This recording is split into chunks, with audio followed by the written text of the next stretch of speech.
Chapter 1, we're trying to solve for x, so we're going to be doing our inverse order of operations, which means we're going to be doing our GEMDAS backwards. Now, these right here are actually one-step equations, so they make it a little bit easier. The first example that we're going to do is 4/5 x equals 2/10.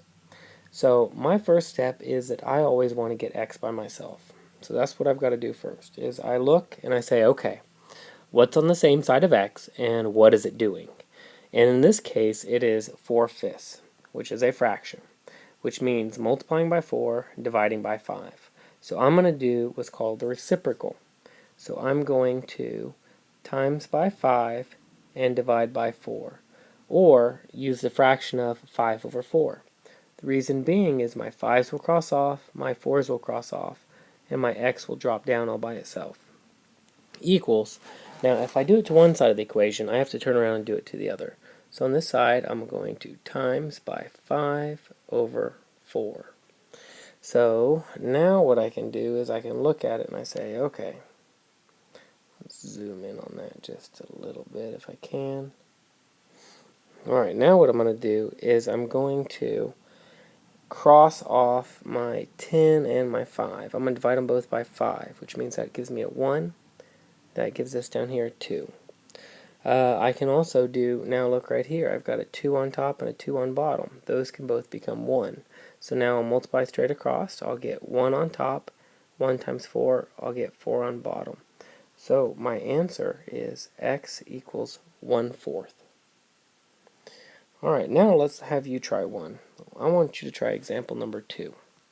Example number 2 gives you the fraction of 3/7 x equals 1/7. So what you're going to do is you're always going to try to get x by itself. So you're going to start on this side of the equation over here. You're going to try to move the 3/7 to the other side of the equation. Alright, let's see what you can do.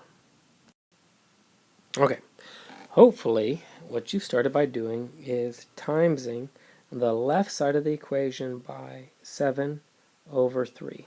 The reason being because the 3 and the 3 will cross off, the 7 and the 7 will cross off, which means x drops down, x equals. Now I have to do the same thing to the other side. So I'm going to have 7/3. Oh look, I've got 7's on top and 7's on bottom. Those both become 1's. So now I'm left with 1 on the top over 3 for the denominator, which means that my answer will be x equals 1/3. Now let's look over at the other kind of the equation. Now notice what I have here is I have a decimal number in place of a fraction. So I've got negative 3.2a equals negative 55.68. Alright, so what I'm going to do here is I'm going to actually end up dividing, because I see that the a and the number are touching, which is negative 3.2. So I'm going to start with that division. So underneath it, I'm going to draw a line, negative 3.2. Well, I was multiplying by negative 3.2. Now I'm dividing by negative 3.2. So those cross off and become a 0. Or actually, they become a 1, which 1 times any number doesn't matter. So the a drops down all by itself. Now what I need to do is divide this side by negative 3.2. First thing that I'll notice is I have negatives on top and bottom. They're going to cross off, so my answer will be positive. Now, I'm going to go ahead and use my calculator, which you can also. But if I didn't, what it would look like, it would look like 55.68 divided by 3.2. Then I'd move my decimal over 1 and make it 32 on the outside, which would move my decimal 1 on the inside. So I would have 32 dividing into 556.8. So I'm going to take my calculator and I'm going to figure that out. And I came up with 17.4, which means a equals 17.4. Alright, your turn. Remember, you can use your calculator on these. What I'm looking at is 2.5x equals 750. 2.5x equals 750. So try to get x by itself and see what you come up with. Alright, let's check your answer. The first step is to divide by 2.5.